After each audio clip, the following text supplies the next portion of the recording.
ہم نے تمہاری طرف ایسی کتاب نازل کی ہے جس میں تمہارا تذکرہ ہے، کیا تم نہیں سمجھتے؟ اعوذ باللہ من الشیطان الرجیم بسم اللہ الرحمن الرحیم یسألونک ماذا احل لهم قل احل لکم الطیبات وما علمتم من الجوارح مکلبین تعلمونہن مما علمکم اللہ فَكُلُوا مِمَّا أَمْسَكْنَا عَلَيْكُمْ وَاذْكُرُوا اسْمَ اللَّهِ عَلَيْهِ وَاتَّقُوا اللَّهَ إِنَّ اللَّهَ سَرِيعُ الْحِسَابِ۔ لوگ تم سے پوچھتے ہیں کہ ان کے لیے کون سی چیزیں حلال ہے، کہہ دو کہ تمہارے لیے تمام پاکیزہ چیزیں حلال کی گئی ہے، اور جن شکاری جانوروں کو تم نے اللہ کے بتائے ہوئے طریقے کے مطابق سکھا کر شکار کے لیے سدھا لیا ہے، وہ جس جانور کو شکار کر کے تمہارے لیے روک رکھے اس میں سے تم کھا سکتے ہو، اور اس پر اللہ کا نام لیا کرو اور اللہ سے ڈرتے رہو، اللہ جلد حساب لینے والا ہے۔ اس سے قبل ہم نے دیکھا تھا کہ اللہ تعالیٰ نے کچھ حلال اور حرام جانوروں کی ایک لسٹ اللہ تعالیٰ نے بتائی کہ یہ چیزیں تمہارے لیے حلال ہے اور یہ جانور تمہارے لیے حرام ہے۔ تو اس میں بعض صحابہ نے شکار کے جانور کے بارے میں بھی سوال کیا کہ اس زمانے میں شکار کا طریقہ یہ ہوتا تھا کہ کچھ جیسے جنگلی کتے ہوتے تھے یا باز، عقاب جو کہتے باز ہوتا تھا، تو اس کے ذریعے سے وہ لوگ شکار کرتے تھے، ان کو سکھاتے تھے۔ کتا جاتا تھا اور وہ جو ہرن وغیرہ ہے اس پہ شکار کر کے اس کو زخمی کر دیتا تھا، اور پھر یہ لوگ جا کے اس کو پکڑ لیتے تھے۔ تو اس کے بارے میں صحابہ نے سوال کیا کہ اس کا کیا حکم ہے؟ تو اس کے بارے میں اللہ تعالیٰ جواب دے رہے۔ پہلے تو اللہ نے کہا کہ اللہ تعالیٰ نے 5 چیزیں تمہارے لیے حلال کی ہے۔ اسلام میں ایک بات تو یہ سمجھ لیں کہ جو حرام اور حلال کا جو کانسیپٹ ہے کھانے کی چیزوں میں، اس میں اللہ تعالیٰ نے یہ نہیں کیا کہ بس اللہ نے ایک حکم دے دیا کہ یہ چیز کھانا ہے یہ چیز نہیں کھانا ہے، بلکہ اللہ تعالیٰ نے جو چیز کو حلال اور حرام کیا ہے وہ انسان کے جسمانی اور روحانی فائدے کو دیکھ کر کیا ہے، کیونکہ اللہ تعالیٰ نے انسان کو بنایا، اللہ بہتر جانتا ہے کہ انسان کے کھانے کے لیے کیا بہتر ہے اور کیا نہیں ہے۔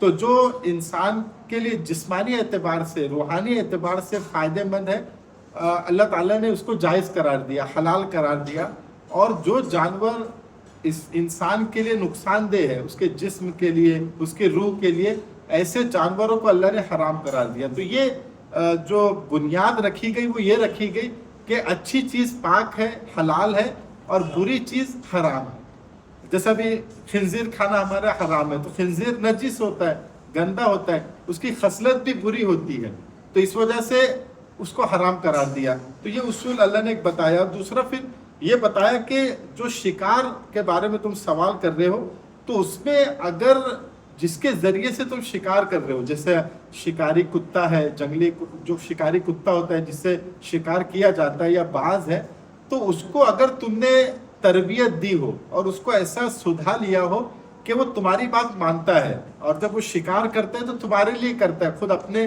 کھانے کے لیے نہیں کرتا، تو پھر ایسے جانوروں کے ذریعے سے تم شکار کر سکتے ہو۔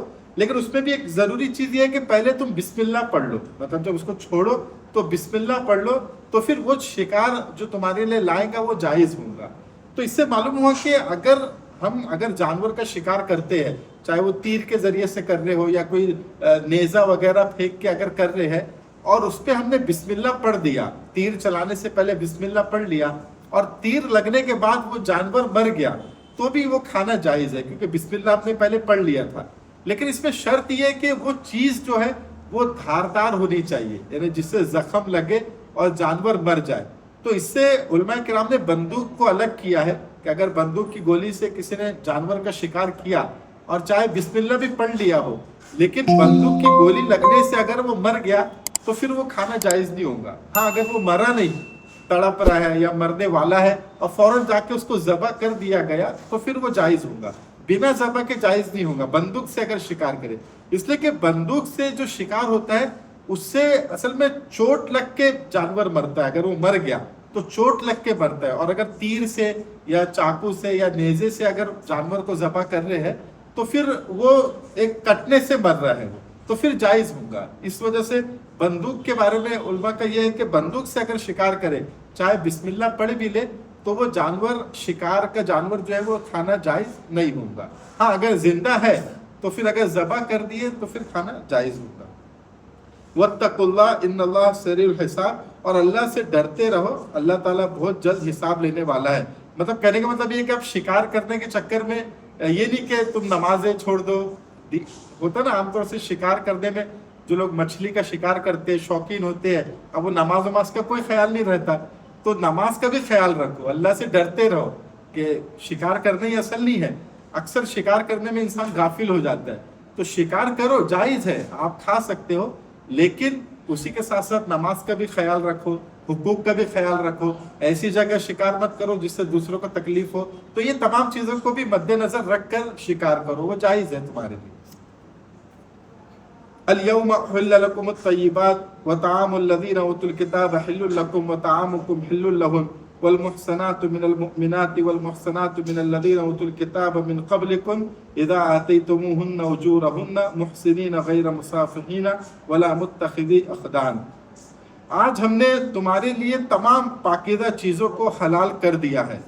اصل میں سورہ مائدہ جو ہے جیسے کہ میں نے بتایا تھا یہ آخری وقت میں نازل ہوئی. تو شروع میں ایسا ہو رہا تھا کہ کچھ احکام آتے تھے پھر وہ احکام بدل بھی جاتے تھے، لیکن جب یہ آیت سورہ نازل ہوئی تو اب اس میں جو احکام آ گئے وہ ہمیشہ کے لیے فکس ہو گئے. تو اللہ کہہ رہے کہ آج ہم نے تمام پاکیزہ چیزوں کو تمہارے لیے حلال کر دیا، جتنی بھی پاکیزہ چیزیں تم وہ کھا سکتے ہو. اس سے فقہاء کرام نے ایک اصول یہ نکالا کہ چیزوں میں اصل پاکیزگی ہوتی ہے، مطلب حلال ہوتا ہے، اصل حرام نہیں ہوتا. عام طور سے ہمارے یہ ہوتا ہے کہ فقہاء کا بعض مرتبہ یہ مزاج بن جاتا ہے کہ کوئی بھی نئی چیز آتی ہے تو اس کو حرام بولنا شروع کر دیتے ہیں کہ یہ چیز نہیں ہے، سمجھ میں نہیں آ رہی ہے، حلال حرام ہے، یہ شاید اس سے دور رہو.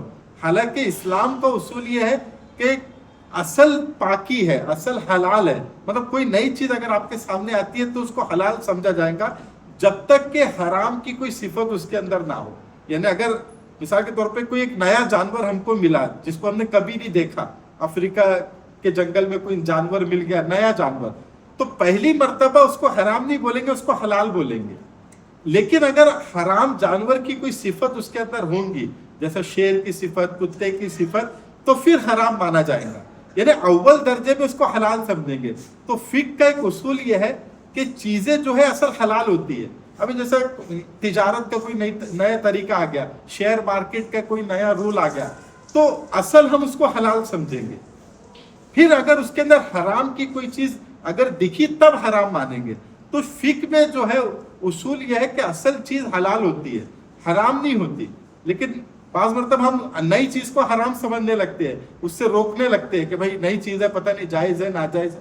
تو نئی چیز تو اصل حلال ہوگی، لیکن اگر کچھ حرام کی صفت اس کے اندر ہے تب اس کو حرام مانیں گے.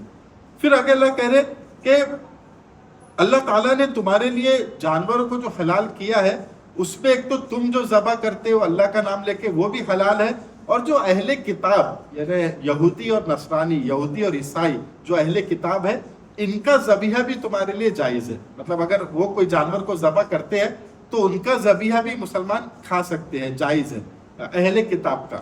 اسی طرح مسلمان عورتوں سے تم نکاح کر سکتے ہو، اور جو اہل کتاب کی عورتیں ہیں یہودی اور نصرانی، کرسچن اور جیوز جو ہے، ان کی عورتوں سے بھی نکاح جائز ہے، ان کی عورتوں سے بھی شادی کی جا سکتی ہے.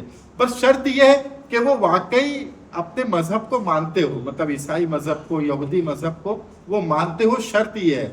لیکن کیونکہ آج کے دور میں بہت سے عیسائی، بہت سے یہودی جو ہے وہ ایتھیسٹ ہو چکے ہیں، دہریے ہو چکے ہیں، وہ کسی بھی خدا کو نہیں مانتے. تو اگر وہ کسی بھی خدا کو نہیں مان رہے تو پھر ان کی عورتوں سے نکاح جائز نہیں ہوگا. اگر وہ عیسائی اور یہودی ہے اور اپنے مذہب پر قائم ہے تبھی ان کی عورتوں سے نکاح جائز ہوگا. اور پھر یہ نکاح جو ہے یہ پاک دامن عورتوں سے جو ہے مطلب کوئی اچھی نیت سے ہو، مہر دے کر ہو. یعنی جو نکاح کا طریقہ ہے یہ نہیں کہ بغیر نکاح کے صرف غلط تعلقات ان سے قائم کر لیا جائے یا خفیہ آشنائی پیدا کر لی جائے. تو یہ اسلام میں تو جائز نہیں. یہ مسلمان عورتوں سے بھی جائز نہیں ہے کہ بغیر نکاح کے ان کے ساتھ رہا جائے، یا یہودی اور عیسائی عورتیں ان کے ساتھ بھی جائز نہیں ہے کہ بغیر نکاح کے ان کے ساتھ رہا جائے. یہ تو کسی کے ساتھ جائز نہیں ہے. نکاح کے ساتھ مہر ادا کر کے جو نکاح کے شرائط ہے ان کو پورا کر کے مسلمان عورتوں سے بھی نکاح کیا جا سکتا ہے، اور اہل کتاب کی جو عورتیں ان سے بھی نکاح کیا جا سکتا ہے، لیکن جو رول ہے اس کے اعتبار سے۔ وَمَن يَكْفُرْ بِالْإِيمَانِ فَقَدْ حَبِطَ عَمَلُهُ وَهُوَ فِي الْآخِرَةِ مِنَ الْخَاسِرِينَ، اور جو شخص ایمان سے انکار کرے اس کا سارا کیا دھرا غارت ہو جائے گا، اور آخرت میں اس کا شمار خسارہ اٹھانے والوں میں ہوگا۔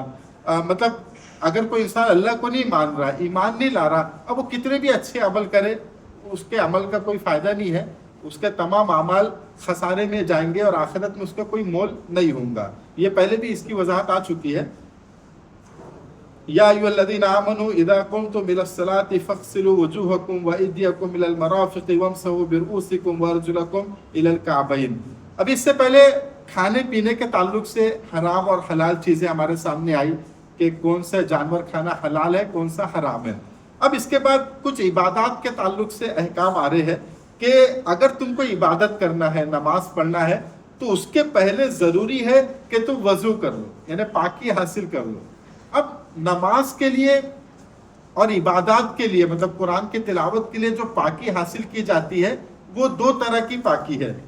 ایک تو یہ ہے کہ جس میں وضو کی ضرورت ہے، اس کو کہتے ہیں حدث اصغر، جس میں وضو کی ضرورت ہوتی ہے، اور ایک جس میں غسل کی ضرورت ہوتی ہے، جس کو حدث اکبر کہتے ہیں، یعنی انسان ناپاک ہو گیا، میاں بیوی نے تعلق قائم کر لیے، تو پھر اس میں غسل کی ضرورت ہوتی ہے۔ تو جس میں وضو کی ضرورت ہوتی ہے اس کے بارے میں اللہ پہلے کہہ رہے ہیں کہ اے ایمان والو، جب تم نماز کا ارادہ کرو، یعنی جب تم نماز پڑھنا چاہو تو تم پہلے وضو کر لو۔ اچھا، اب اگر کوئی بے وضو ہے اور اگر نماز پڑھنا چاہ رہا ہے تو اس کو تو وضو کرنا فرض ہے، بنا وضو کے نماز نہیں ہوں گی۔ لیکن اگر کسی کا وضو ہے اور پھر اگر وہ دوبارہ نماز پڑھنا چاہ رہا ہے، مطلب ایک نماز پڑھ لی، اب وضو ابھی بھی باقی ہے، اور پھر دوسری نماز پڑھنا چاہ رہا ہے، تو وہ بغیر وضو کیے نماز پڑھ سکتا ہے، اس لیے کہ آلریڈی وہ وضو سے ہے۔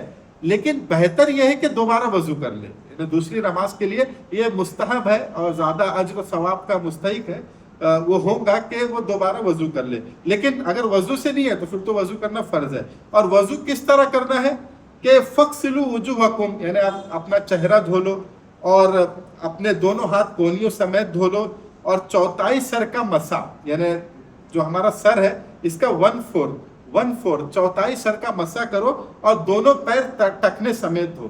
تو یہ جو چار چیزیں قرآن مجید میں بتائی گئی یہ فرائض ہے، یہ وضو کے فرض ہے، چار فرض ہے وضو کے اندر۔ ایک تو چہرہ دھونا، اور چہرہ ایسا کہ پیشانی کے بعد سے یہ ٹھڈی کے نیچے تک، ایک کان کی لو سے دوسرے کان کی لو تک چہرہ دھونا، اسی طرح کونیوں سمیت ہاتھ دھونا، ایک چوتھائی سر کا مسح کرنا، پورے سر کا نہیں، چوتھائی سر کا یہ فرض ہے، اور پیر دھونا، پیر ٹخنوں سمیت دھونا یہ فرض ہے۔